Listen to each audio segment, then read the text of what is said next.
ક્યાંક મારીને તમારી અંદર જે સુષુપ્ત થઈ ગયેલો વિવેક જાગૃત થાય, ક્યાંક મારો ને તમારો મૂળ સ્વભાવ જાગૃત થાય.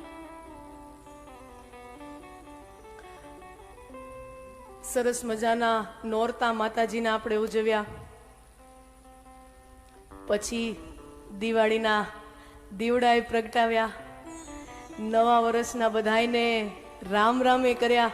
ને ગઈકાલે મેં કીધું હતું, આ નવું વર્ષ છે ને ઈશ્વર માટે કંઈ છે જ નહીં. ઈશ્વર માટે કોઈ સમય નથી, ઈશ્વર માટે કોઈ દેશના ધરતીના બોર્ડરો નથી. આ તો આપણે બધી બોર્ડરો બનાવી, આ ભારત, આ ચાઇના, અમેરિકા, ઓલું. ઈશ્વર માટે તો આખો એક પૃથ્વીનો ગોળો છે.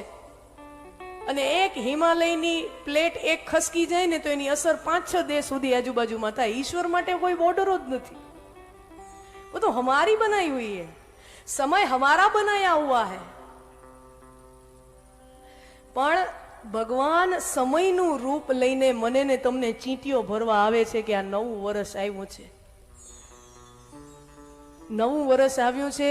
જૂના બધા અહંકારો ભૂલી જા, જૂની બધી ભૂલો ભૂલી જા, જૂના બધા વાંક દ્રષ્ટિ બધી ભૂલી જા, જૂનો બધો તારો અહંકાર, તારો ઈગો સાઈડમાં રાખી અને જેની હારે તારા વરમાં અબોલા છે ને એના ઘરે જા, રામ રામ કરવા જા. એના માટે ભગવાન આપણને ચીટીઓ ભરીને આવે છે કે તારા અહંકારને કોરાણે મૂકી દે, તારા ઈગોને સાઈડમાં રાખ, વાંક દ્રષ્ટિને કોરાણે મૂકી દે અને નવી શરૂઆત કર.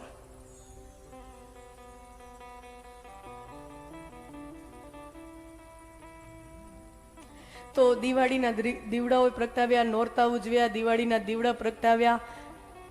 અને હવે આ વ્યાસજી દ્વારા રચિત પરમહંસ એવા સુખદેવજી મહારાજ દ્વારા કથિત પરમાત્માનું દિવ્ય ચરિત્ર એ આ ભાગવતના રૂપે આધ્યાત્મ દીપના દીવડાઓ મારીને તમારી સમક્ષ અત્યારે ઝગમગી રહ્યા છે. આ આધ્યાત્મ દીપ છે. વ્યાસજીએ આને આધ્યાત્મ દીપ નામ કીધું છે કે આના અજવાળે હું ને તમારો જીવનનો ક્યાંક સાચો રસ્તો ગોતી લઈએ. આધ્યાત્મ દીપ છે. આપણે ક્યાંક રોડ ઉપર લાંબી મુસાફરી કરવાની હોય, બેનો તમે આમ ભાર ઉપાડીને બેઠા છો ને મને આમ થાય તમે આમ નિર્ભારથી અહીંયા ઉભા રહ્યો, આમ તમે આમ ડીજે મૂકી દો, તમે આનંદ લ્યો કથાનો. આ કઈ કથા કોઈ બધાયની છે. આ જયારે પીવડાવવાનો વારો આવે તમે તમારે ત્યારે ફેરવજો. હા, બાકી રાખી દો. તમે હું કામ કષ્ટ બેઠો એવડું? જયારે વારો આવે ત્યારે પાજો તમે પાણી. कथा सबके लिए, यहां पर सब समान है.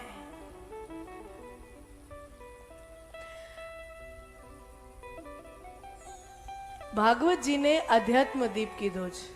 આપણે જો લાંબી મુસાફરી કરવાની હોય ને અને કોઈ અજાણ્યા પ્રદેશમાં જવાનું હોય તો હવે તો ઠીક છે, મોબાઈલમાં બધા જીપીએસ નકશાઓ આવી ગયા છે તો આપણને ક્યાંય કોઈને પૂછવાની જરૂર પડતી નથી રસ્તો. પણ છતાંય આપણો અનુભવ છે કે એના નકશાના આધારે બહુ જાય ને તો ઘણી વાર આપણને ઊંધે રસ્તે ચડાવી દે છે.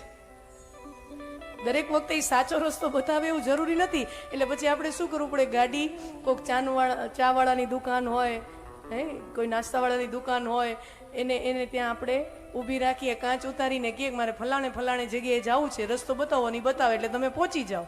બધા એનો અનુભવ છે.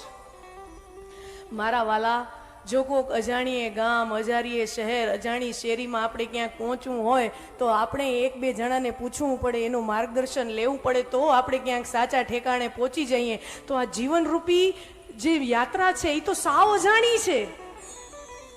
હું ને તમે જે જીવન યાત્રા કરી રહ્યા છીએ એ તો સાવ અજાણ્યા પ્રદેશમાં યાત્રા કરી રહ્યા છીએ. તો આપણને આપણા સાચા લક્ષ્ય સુધી પહોંચવા માટે આપણને માર્ગદર્શન ન જોઈએ? ભાગવત રૂપી આધ્યાત્મ દીવડો મને ને તમને આપણા સાચા લક્ષ્ય સુધી પહોંચાડવાની એક લાઈટ બને છે, પ્રકાશ બને છે. એક ભાઈને પોતાના ગામમાંથી કોઈ એક બીજા ગામમાં જવાનું હશે, અંધારી રાત છે અને ઇલેક્ટ્રિસિટીનો જમાનો નહીં એવી વાત છે. તો ભાઈ અંધારી રાતના મૂંઝાયા રાખે કે મારે આ ગામમાંથી ફલાણા ગામમાં જવું છે, રસ્તો જડતો નથી. અને ત્યાંથી એક ફકીર નીકળે છે, સાધુ મહાત્મા નીકળે છે અને પૂછે છે કે કા દીકરા મૂંઝાણું કાં છો? તો કે મારે ફલાણા ફલાણા ગામમાં જવું છે, રસ્તો સૂતો નથી, આ કાળી અંધારી રાત છે. અચ્છા, તો એ મહાત્માએ પોતાની જોડીમાંથી એક દીવડો કાઢ્યો અને દીવડામાં થોડું ઘી ને બધું કરી અને એને થોડોક દીવડો પ્રગટાવીને આપ્યો કે લે આ દીવો, હવે તારો રસ્તો તું ગોતીને વયો જા. પણ બાપજી, આ દીવડો છે, આમાં આટલા પવન વાય છે, દીવડો બુઝાઈ ગયો તો? આ તો દીવડો છે ને પવન વાય છે, દીવડો બુઝાઈ ગયો તો? ઘણા લોકોને એવું હોય, તમે એને સમસ્યાનો સમાધાન કાઢી દો તો એ સમાધાનમાંથી નવી સમસ્યા પેદા કરે. ઘણા લોકોનો સ્વભાવ હોય કે તમે એને સમાધાન આપો ને તો એ સમાધાનમાંથી નવી સમસ્યા પેદા કરે.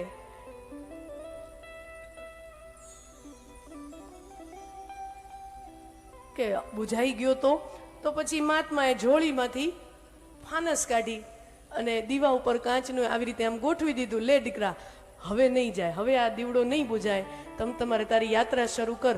પણ બાપજી, આ દીવડાનો પ્રકાશ તો 2 ફૂટ 3 ફૂટ સુધી જ રહે અને મારે તો 10 કિલોમીટર જવું છે. ત્યારે ઓલા મહાત્માથી રહેવાનું નહીં ને મહાત્મા કે પ્રોબ્લેમ તને નથી, પ્રોબ્લેમ જ તું છો. તને પ્રોબ્લેમ નથી, તું જ પ્રોબ્લેમ છો. તને સમસ્યા નથી, તું જ સમસ્યા છો.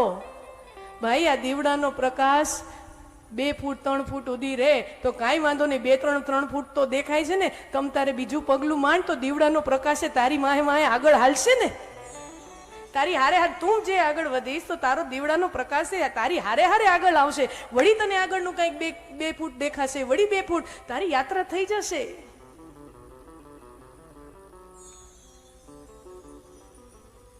એમ આ ભાગવત રૂપી અધ્યાત્મ દીપ મને ને તમને જીવનના અંતિમ લક્ષ્ય સુધી માનો કે અત્યારે એક ઝબકારે ન દેખાડે, પણ કાંઈ વાંધો નહીં, આપણને આગળનું દેખાય, થોડુંક દેખાય, એનું 2-4 ફૂટ સુધીનું દેખાઈ જાય.